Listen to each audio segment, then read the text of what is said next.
Hello, you wonderful people, and welcome to another episode of Super-Fanta-Fi. This being a show where I talk about TV shows of the supernatural, fantasy, and/or science fictional genre. For today's episode, I'm going to talk about the latest episode of The Outpost. A lot of interesting things went down in this episode, so let's break it down. Well, first and foremost, we have Gwen ordering Talon to send back Zed and the Lakiri that he brought with him, because it's something I didn't even think about. She's never seen a Lakiri up front. Garrett's seen one multiple times. Well, obviously he saw Bafnaro multiple times, but still, it wasn't that strange for him. But this is her first time seeing it and seeing how scary they are. It's like, yeah, she wanted an army, but now she sees what they could be in the wrong hands and seeing that they're uncontrollable. So it's like, we can't trust those demons, especially her experience with Reb. So it's like, we can't trust any Black Bloods. But then Talon's like, whoa, what about, when you're saying monsters, are you referring to the Lakiri? Or are you talking about Black Bloods? It's like, no, you're not like them. It's like, you're a Black Blood of this world. You're not the same as them. But it's like they were tricked and they were locked away.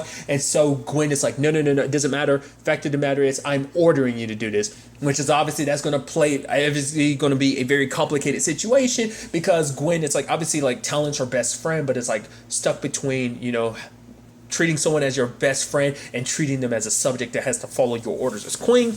It's a complicated situation to be in. So obviously Talon kind of denies those orders because she keeps Zed around. Obviously, like, even Zed's kind of like, man, these humans kind of a little ungrateful. I literally helped save their queen and they're looking at me like I'm. But the thing is, humans kind of don't react well to what they don't understand.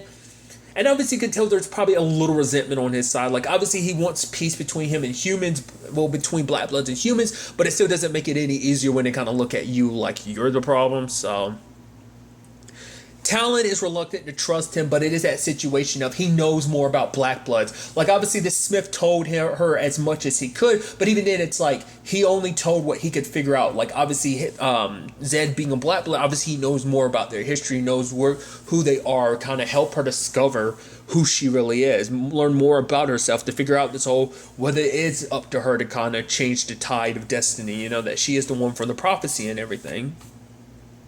Because for the longest time, that part of herself has kind of been locked away because it's been lost. With her family and her entire village going, she thought she was the only Black Blood left. And even, like I said, the blacksmith, maybe there was information he was never able to get to her in time to kind of really slowly unveil to her before he ended up dying. But even then, I'm sure there's only so much knowledge that was left out in the world, because he pieced stuff together over that, 13 years. But it's still like, there's probably still stuff that wasn't on record that only like a Black Blood would have.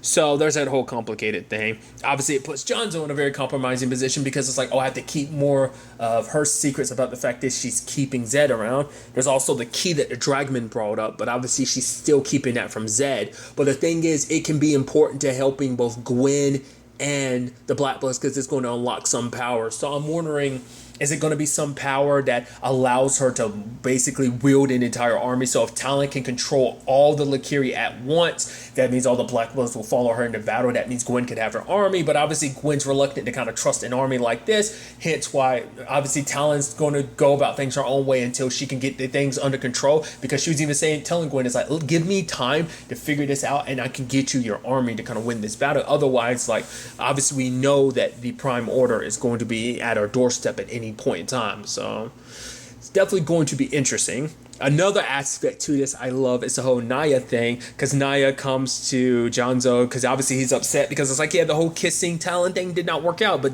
Naya's like, well, at least you're still alive, so that's, that speaks volumes. But it's like, oh no, why don't you kiss me, and so I can see like how you kiss Talon, where you can kind of improve. And they ended up kissing, and she's like, yeah, you did everything right. That was actually pretty awesome. I'm like, there's part of me that's like, oh, it's so sweet, it's so cute. But then you're reminded, you're like, yeah, but she's a traitor. But to be fair, she betrayed them for the sake of her family. So yes, she's done some shady stuff, but at the same time, it's like her and Jonzo are so cute together. But obviously, I think eventually the truth is going to come out about her potentially, and that's going to change everything for Jonzo, I'm sure, because it's because even she's like asking him out on a date and everything, essentially kind of like, oh, go out for a walk and in the garden or whatever, and then he gets distracted by the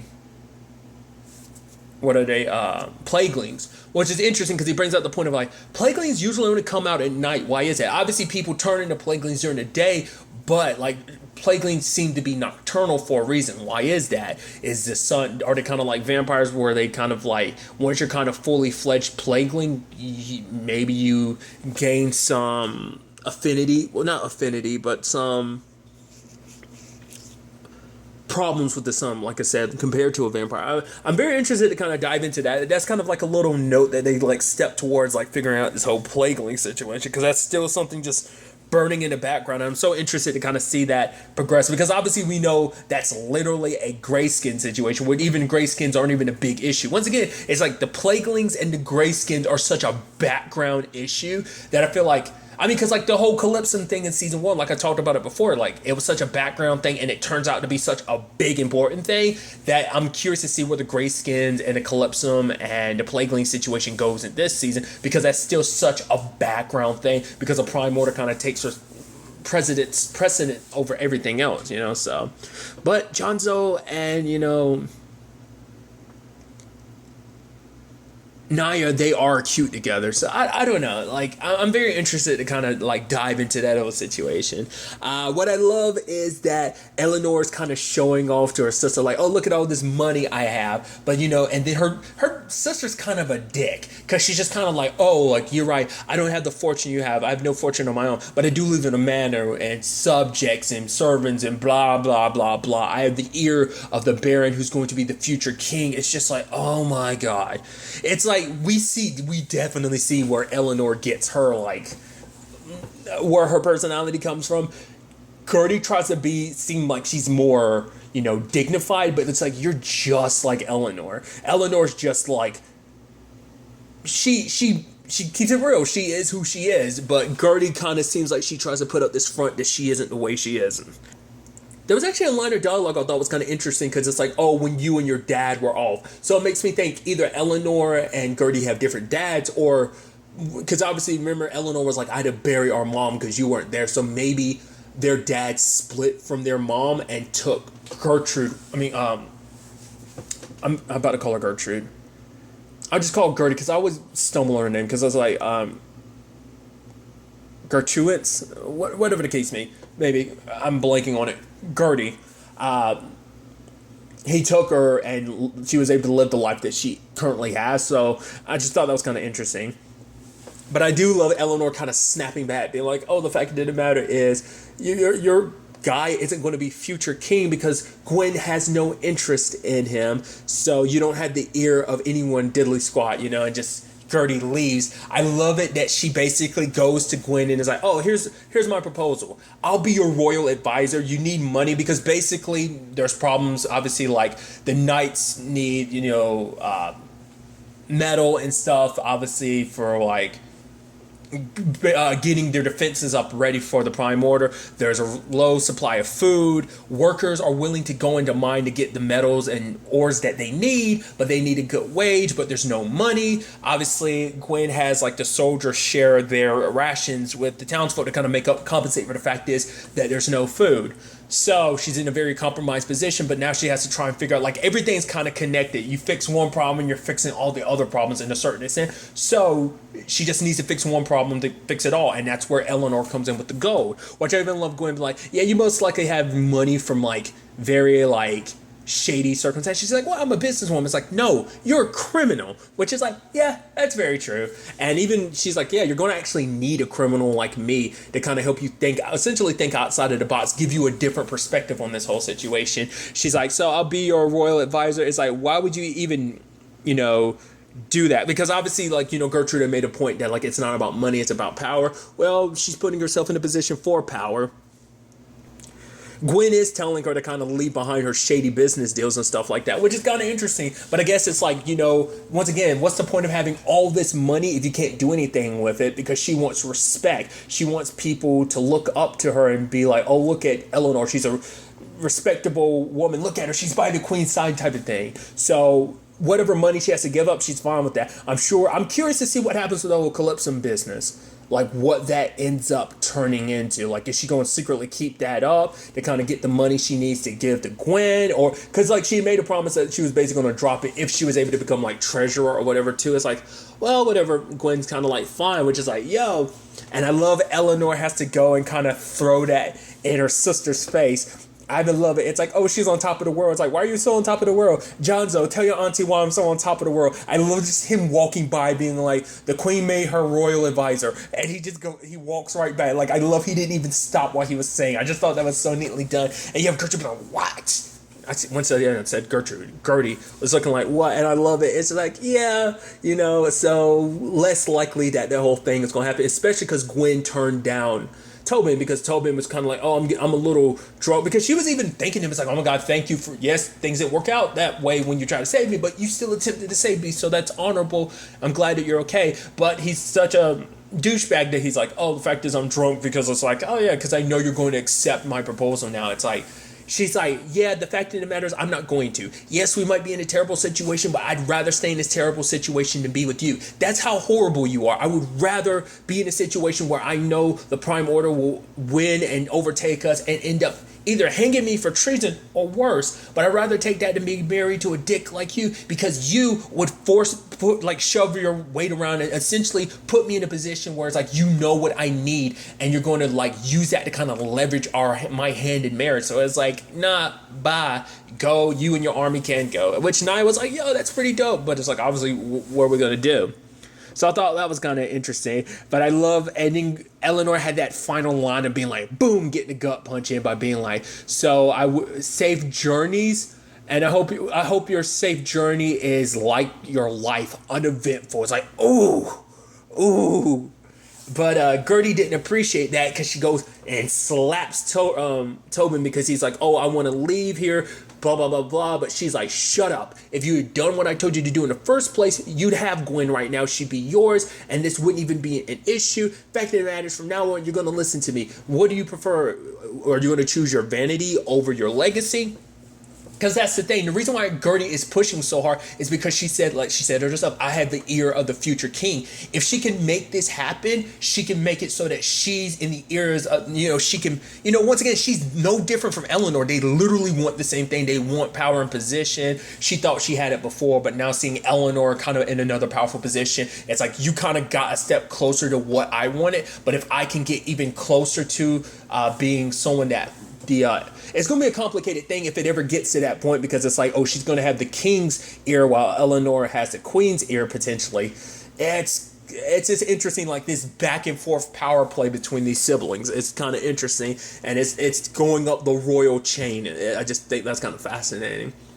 But to the point that she even forces Tobin to kind of apologize, forces him not to drink anymore. It's like, no, you're going to handle things like the way I told you to. So for him, he's apologizing, being like, I'm sorry. The fact of the matter is, my legacy no longer is about having a child with you. The fact of the matter is, my legacy will be serving you, helping you reclaim the realm. And it's like, oh, look at you. Ooh, you're saying all the right stuff. I wonder, is Gwen going to see through what's up? But you see Gertie there just kind of smug and being like, yeah, good Tobin, good boy. All right. It seems like it's more so for her sake than it is Tobin's. It's kind of like, I don't care, whatever. It's whatever. All I care about is where I stand in all of this. Pretty much like Eleanor too. Eleanor doesn't care about the greater standing of the realm. As long as she's able to make a profit and be in a good enough, powerful position, that's all she cares about.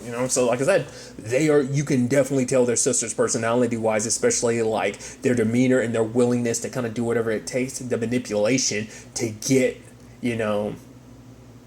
their whatever goals that they have, so I am going to circle back to the Garrett thing, but I'm going to say this first and foremost. I think the Zed and Tobin situations, in both Gwen's situation with Tobin as well as Zed's situation with Talon, I think they're both going to be heavily influenced by the Garrett situation. Like, however that plays out, whether he comes back as like, oh, he's going to pretend to still be himself so that he can get them all to drop their guard, or whether he's going to bring an army and lead that army to attack, I don't know. Like I said, I'll circle to his situation then, but I think that, because I think it's going to get to the point where like Gwen is going to fall for Tobin, especially because she sees, oh, the man that she loved, Garrett, is no longer himself, and maybe he's there to comfort her, and she actually falls for him because he actually is being chivalrous now and not being a complete another douchebag.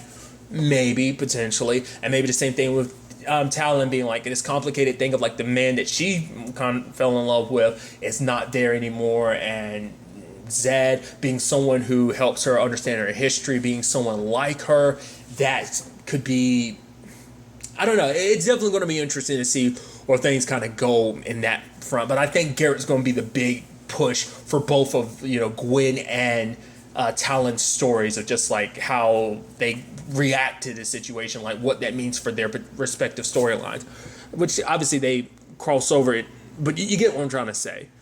So kind of going to the Garrett thing, we have Withers sneaking in and he reunite with his son. He's like, I can't believe you actually came from him. He's like, of course, you're my only son. Which obviously when he says that stuff, you can't help but think in the back of your mind, it's like, yeah, you kind of sent your son to the mines and he got beat to death by people that you had locked up. So there's a sadness to that. But it's like also like, yeah, because you are my only son, I'm going to do whatever I can to kind of make up for the past and come here for you. But Garrett's under the spell of Sana, which it is. I was wondering, like, is he under the spell? Is he breaking it? Is he playing along? It seems like he's fully under the spell, and it does seem like it is the medicine. It seems like it kind of makes it, I don't know if it warps reality to kind of fit the narrative they're making, or at the very least, it makes him definitely more susceptible to it. It did seem like it was wearing off because when he was making out with Sana, he saw Gwen. But it's like the moment he took the medicine, he was kind of under the spell again. So that's definitely interesting. But you have Garrett serving before the three because they're like, at first they're like, okay, yeah, he's okay bowing down before us, but his heart and blood belongs to you. He's serving you. But it's like, hey, the fact is that he was willing to betray his own father shows that he's on our side. So we've reached the final steps, and now he is willing to serve the three wholeheartedly, even going as far as stabbing his dad. Now, one or two things. Once again, it depends on how much of the spell Garrett is under. He hesitated, so was there still some part of him there? Did he stab his dad in position because he knew they'd bring him back, much like they brought him back? Was he cognizant of that? Or was the medicine that Sana's got him taking kind of blocking that from his mind and his memory? Was he, like I said, even cognizant at all when he was kind of being brought back? Like, was he already dead, or was he on the verge of death? It seemed like he was actually dead until the three kind of reversed it. But maybe the thing is they can do that to Withers just to kind of pump him for information as well. Maybe not. Or maybe Garrett specifically stabbed him in a place where it's like he wouldn't be killed. Maybe in that moment they were close together, he whispered something. That's what I was kind of thinking. I don't know. But now the three is sending him off. It's like, oh, you're no longer Garrett Spears. You are the blade of the three. You are to go kill Talon and bring back Gwen, the false queen. Because it's like in his mind, he listened to Sana's story and he got warped by it, being like, oh, like she's the black blood that killed her family, yada, yada, yada, blah, blah, blah, killed so many people. Which I'm also curious to see what's Garrett's reaction going to be like the moment another black blood shows up. Is he going to think, oh, maybe it was this other black blood? Or is he going to think like, oh, all black bloods are evil, blah, blah, blah, blah. I'm curious to see where that all goes. I mean, that might push things too, because Zed might be there to defend Talon from Garrett. And it's that whole thing of like, she kind of has to choose between the men that she had fallen for, a human, and the person that's there right now helping her, being an ally in this situation, even though she doesn't know she can trust him. But then there's the whole thing of like, well, Garrett's potentially evil now, so I can't trust him, but you were there to help me, so I can trust you. You're one of my people. That whole complicated thing. We're going to see how this whole thing plays out. I am so curious. Like, I want to give him a benefit of the doubt. Like, maybe he isn't under the spell completely, but this episode makes me think he is. But, like, there's some part of him that is hesitant, but I think he is completely under. Maybe there's just a small percentage of him still fighting it. I don't know. I'm very, very interested to see where ultimately all of this takes us going forward into the next episode. But really, that's all I want to talk about. Till the next time we meet, be happy, be safe, love life to the fullest, and enjoy it. Good day, and goodbye.